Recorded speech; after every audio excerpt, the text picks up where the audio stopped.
Good morning. We welcome you to WKYT's Kentucky Newsmakers. I'm Bill Bryant. Kentucky's forest fire season is underway. Last year was tough with acres scorched, and our neighbors to the south in the Smokies were devastated. And later we're going to be talking about trying to make this a less destructive season with a top state forestry official. Brandon Howard will be with us shortly.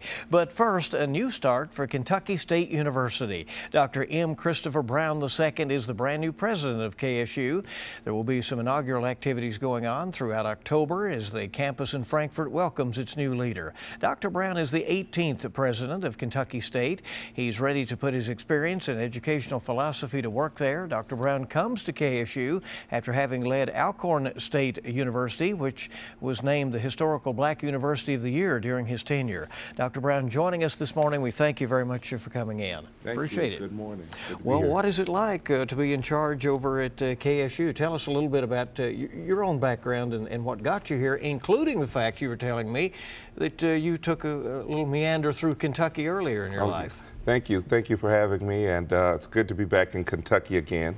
As we were discussing, I'm a graduate of the University of Kentucky, so it's a little shift from wearing blue to green, but I'm happy to wear green and gold for the thoroughbreds. Native of Charleston, South Carolina, former elementary school teacher, who came here to get a master's in ed policy to work in the school district office. Had a great experience there, worked in student government, student leadership, and they said, you know, you should really think about university administration.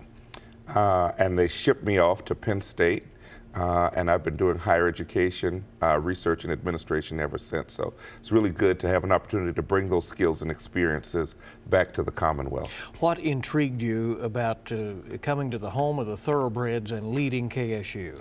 Well, I'd learned about Kentucky State years ago when I was president at Alcorn, which was the first historically black land-grant university in the country. It's actually older than Ole Miss, or we predate Mississippi State. And we learned a lot in our 1890 presidents meetings about all of our sister campuses. There are 19. And Kentucky State was known for aquaculture, which I had not heard of prior to that time. And so I learned a lot about farm-raised shrimp and fish and the ability to do ecosystems, self-contained. And so that always stuck out in my mind. And the fact that even when I was at UK, I never made it over to Frankfort. And so when the search firm called, I said, that's that school with aquaculture. And I was really intrigued, read all the material, and the more I read about its history, Whitney Young, and it's being located in the state capital of Frankfort, I said, I need to consider this opportunity. And you have already seen some improving trends that you like, some good numbers, some good trend lines that you've been calling attention to. Yeah, well, it's been a busy start. I've only been here 4 months. But one of the first things I did was bring in an admissions director. I know that every state in the nation is stressed financially, and many southern states, as they shift from sort of agricultural traditions to manufacturing and engineering, have been pressed, and there have been budget cuts. So Kentucky is not unusual. We experienced it in Mississippi and most recently in Louisiana, where I've come from. But the reality is, it's unlikely that the university will be able to cut its way out of a budget crisis. You really have to grow your way out of one. It's what we did in Mississippi, it's what we did in Louisiana.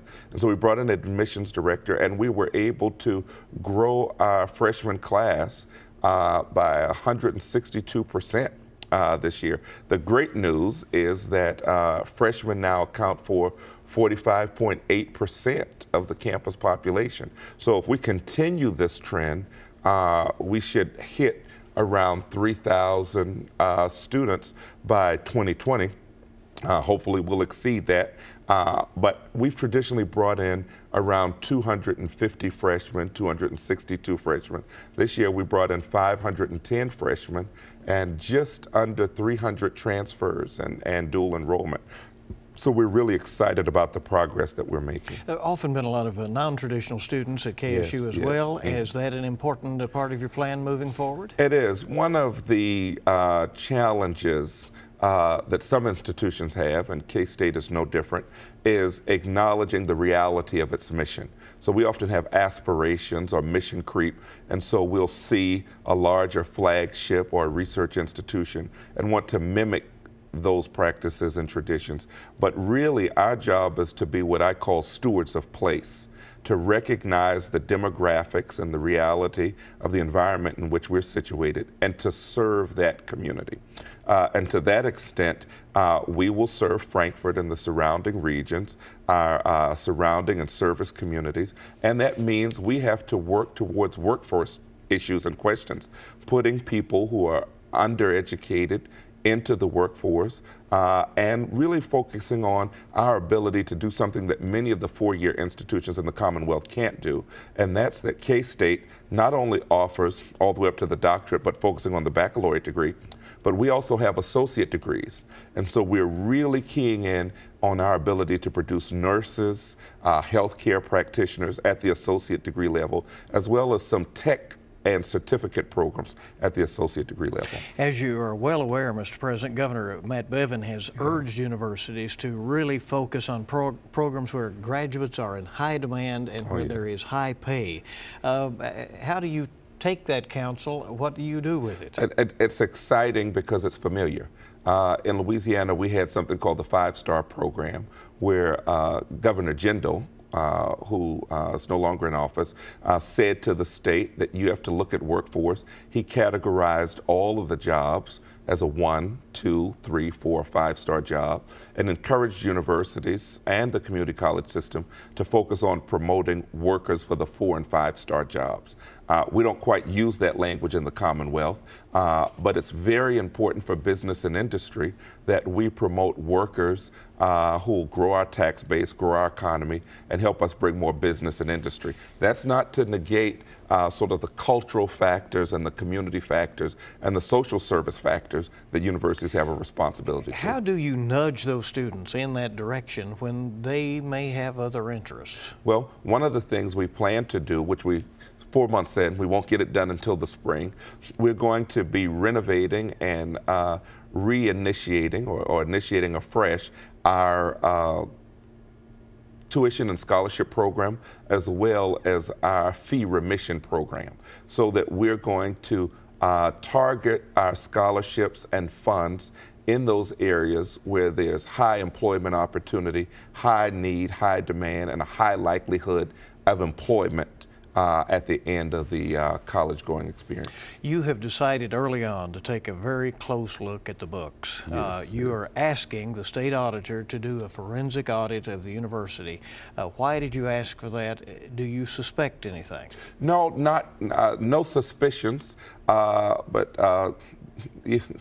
my age is creeping up on me, and I've been at this now over 25 years, and Kentucky State has had an unusual revolving door over the last 5 years.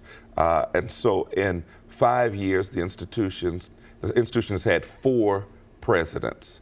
And over that 4-president cycle, there have been 11 CFOs. When I arrived, to be honest and transparent, we discovered very quickly, it was May of this year, that not only were we trying to close the books for this fiscal year, 2017, but we discovered that the books from 2016 had not been closed. And so we had to close the books from a year before we could close the books for this year. I reviewed the audits we were using Dean Dorton. I reviewed board minutes and discovered that the campus had repeat findings on areas like fiscal control, verification. And so I said the best thing to do is to draw a bright red line and to not touch it myself, but to allow the state, as a state agency, to come in and give a good state assessment of where this campus has been. I also previously served as a member of the Board of Trustees for SAC-CLC, which is the Southern Association of Colleges and Schools, which accredits all of the universities in the South. And I know if I were coming in to review a campus and I saw this trend and pattern, the questions I would have as a reviewer and an external accrediting body.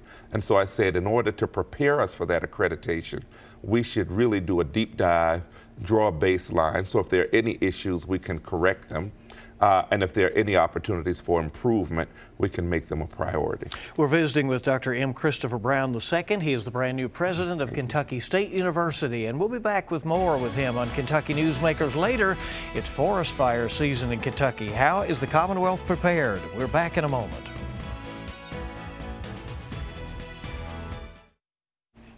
Welcome back to WKYT's Kentucky Newsmakers. It's great to have you with us as we visit with Dr. M. Christopher Brown II. He is the new president at Kentucky State University, and we thank you very much for being with us, Mr. President. Yeah. You succeeded the interim president there, Dr. Aaron Thompson, who felt that he was righting the ship. He applied for the job full-time. You were chosen. How did that transition go? Oh, wow. Well, the transition between he and I went extremely well. The transition with the media, not quite so well. Certainly, Aaron is a native Kentuckian, and he's done great service to the Commonwealth. We met for lunch this week. We communicate regularly. And he did a exceptional job building a transitional foundation. We're blessed and privileged to have him at CPE, the Higher Ed Coordinating Board, so that he can continue supporting Kentucky State and all of the institutions of the Commonwealth. So it's gone extremely well. I think not newsmakers, but certainly print news, sell papers with the possibility of a sensational headline. But he and I have gotten along like gangbusters since our first meeting, even before I arrived, and we made very clear to each other that we never competed against each other, and it was never him or I, but we were both trying to offer our service and skill to Kentucky State. So he's been great to work with. Is it important to you to hang on to the historical mission of KSU while at the same time trying to plan for the future that may be different and that the student body is more diverse? You're pushing me on and preempting something we hope to talk about later. And so I'll just give you a preview. One, a historically black college and university is a federal designation that relates to when an institution was founded and what the purpose of that mission was. And so whether the campus was 100% Native American or 100% international, it will always be a historically black college and university. That will never change.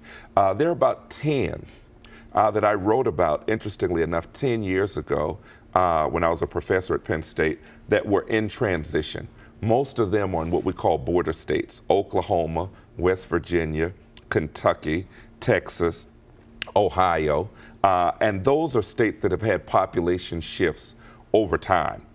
Kentucky is now just on the cusp of what has happened in other states. And so Kentucky State has never been monolithic, 100% black in terms of population. But I think the press on the nomenclature, as opposed to acknowledging our role as a state institution, has diminished a rich history of alums that have come out of that institution. Certainly we don't want to talk about the Prime Minister of Thailand right now because she was just ousted.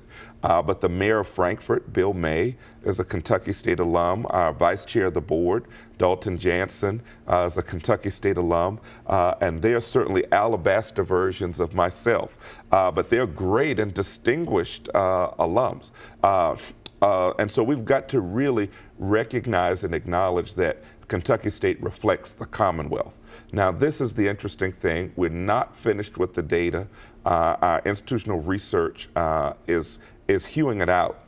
But we are on the cusp of being able to acknowledge, and we think it's true, that Kentucky State is, in fact, the most diverse HBCU in the nation in terms of faculty and student and staff composition.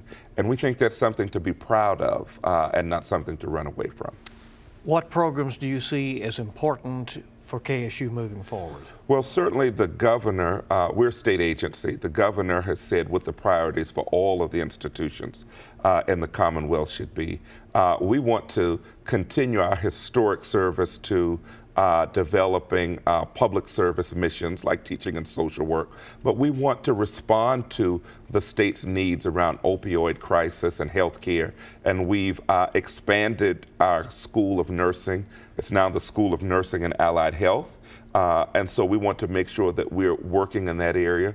The governor's made a strong commitment to manufacturing and engineering. And while we don't want to get into the engineering business, University of Kentucky does that extremely well. We want to make sure we're preparing business professionals who can service those industries in accounting, actuarial science, supply chain logistics, and for better or worse, many states have not yet addressed good public behavior for our citizens. And I'm not sure why our nation suffers from that. But criminal justice remains a huge type of education? Civic education. You know, I'm from South Carolina, and it would be ideal if all citizens lived as good humans, respected the moral code, pay their taxes, and avoided committing crimes. But for whatever reason, some malcontents refuse to do that. And so that means that we have to engage them in a criminal justice process. And that burden is taxing many states because we have to house them, we have to feed them, and we have to provide health care. And so we need really trained and adept criminal justice professionals. And so we just made some intentions to expand our criminal justice program. And the last area that we're hewing in on is that we are a hub for public administration professionals, and we're the only four-year institution, or two-year institution for that matter, in the state capitol. And so you've got real-time access to the cabinet, to the legislature, and we want to strengthen that program. It's been good, but we just made a commitment to go for national accreditation in public administration. Athletics can be a brand builder for colleges and universities, but they can also be expensive to run. Yes. What is your approach to team sports? Well, I'm a South Carolina, UK, and Penn State alum, so that should tell you athletics is one of my priorities. I typically focus on academics, access, agriculture, athletics, and access. And so athletics is huge. We're privileged to have John L. Smith as our head football coach, who's doing a phenomenal job. We've got a good basketball coach in men's and women's, and our Olympic sports do very well. But what we want to do, which John L. has done, is not just have the good players, but John L's, I think his freshman class, his recruiting class for football is around 3.2, 3.4 grade point average. So we want to make sure that they're student athletes and not just athletes. Well, you'll have some inaugural events throughout this month. That's an opportunity for you to enjoy and savor the position you've gotten, but also reflect on the university's mission, right? One of the things we did for the first time, my first presidency, we did a separate inaugural. This year we decided to highlight the homecoming activities and Founders Day convocation that are traditional to K-State, and just to add the investiture and inauguration as a part of those ongoing activities. And so we expect them to be exciting. We have representation already committed from Senator McConnell's office, from Congressman Andy Barr's office, the mayor's office, and we hope that this will be an opportunity, one, to reify Kentucky State's position as a state institution, a state agency, and a good citizen of the Commonwealth, but also to celebrate the traditions and history of the campus. Dr. Brown, I want to thank you for coming by. Thank you for having me. Hope you'll report to us again. Hope to come back. Thank you very much. All right. And we hope you'll stay with us on WKYT, the Kentucky Division of Forestry, preparing for the forest fire season that is underway. How tough will it be? Stay with us. We'll be right back.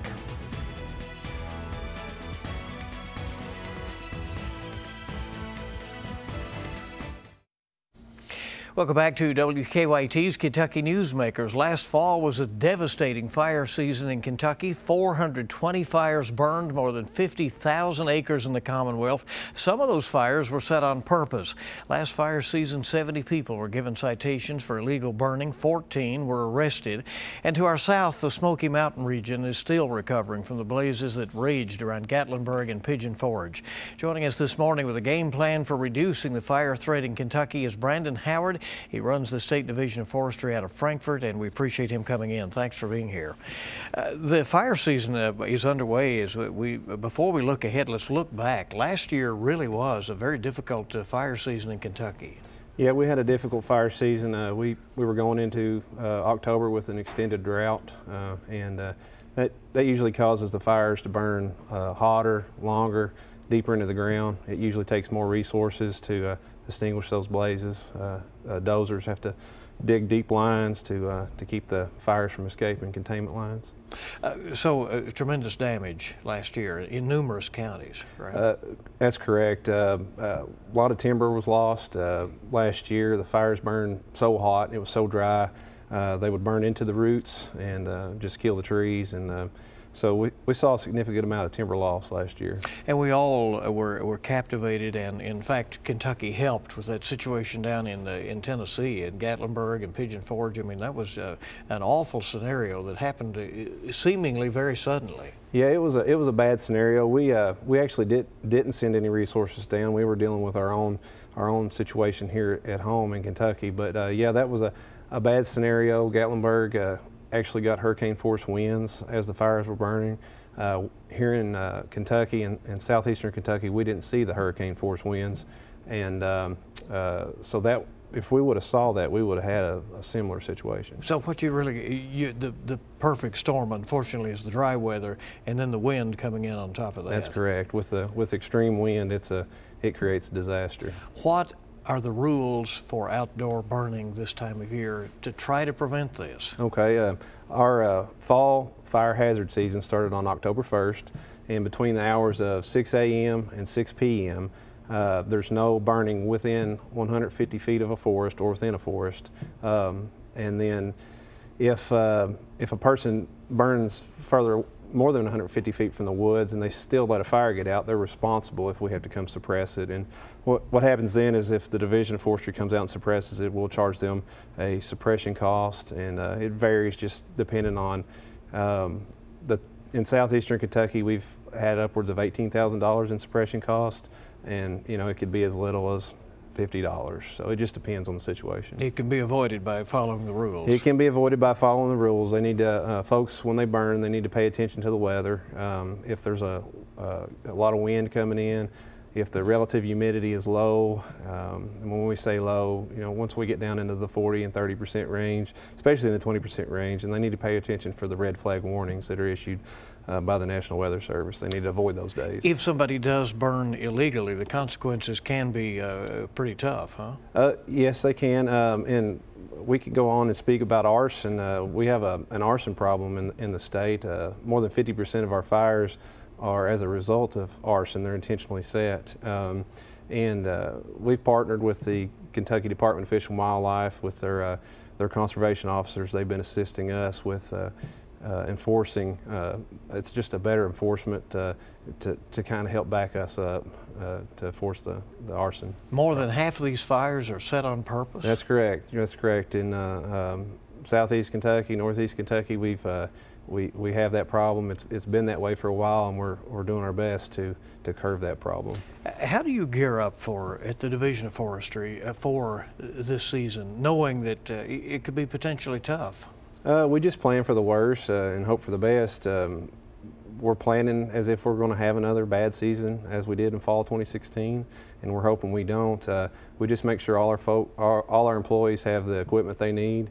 Their heavy equipment, their bulldozers are ready to go, and when the weather conditions get right, we start to pre-position our resources We'll move resources out of central Kentucky and western Kentucky into the east to kind of help beef up the forest to try to keep these fires small. What kind of arrangements do we have with other states to either go help them or them come help us? And we go a lot, don't we, to other places? Right. We typically end up going out of state more than we have state resources coming in to help us. We partner with the Daniel Boone National Forest through the Kentucky Interagency Coordination Center, and we will. This summer we went to Montana, Arizona, Utah, and back in the spring we have an agreement with through the Southern Compact, and we went to Oklahoma to help them, and we also went to Georgia to help on a fire down there on the national park. And can the localities put in additional restrictions if they choose a county judge or mayor or a fire chief can issue local burn bans? That's correct. Our burn bans, the burn bans in the state are issued by the local government. Sometimes citizens will call in to want to know what we've issued, but they're all issued by the county, the local government, and so that's where they start. So those are not always uniform? No, they're not always uniform. We can be in a bad situation just depending on what a particular local government wants to do. One county could have a burn ban and the county right next to it could not have a burn ban. What would you have people thinking about as we head into these weeks ahead that could be challenging? I just pay close attention to the weather conditions. People like to burn brush, and I know they need to burn brush. They just need to pay attention to the conditions. If there's a red flag warning, definitely don't burn. If you're burning at the base of a mountain, use precautions, because once those fires get in the mountains, the more mountainous regions in southeastern Kentucky, they're extremely hard to extinguish. If somebody knows of an arsonist, should they contact you or the state police? We have a target arson hotline. They can call 1-800-27-ARSON if they have any information leading for an arsonist. Well, thank you for coming. We appreciate it. Brandon Howard from the Kentucky Division of Forestry. Appreciate it. And thank you for joining us for this edition of Kentucky Newsmakers on WKYT. We'll be up bright and early with the latest this week on WKYT This Morning. You make it a good week ahead.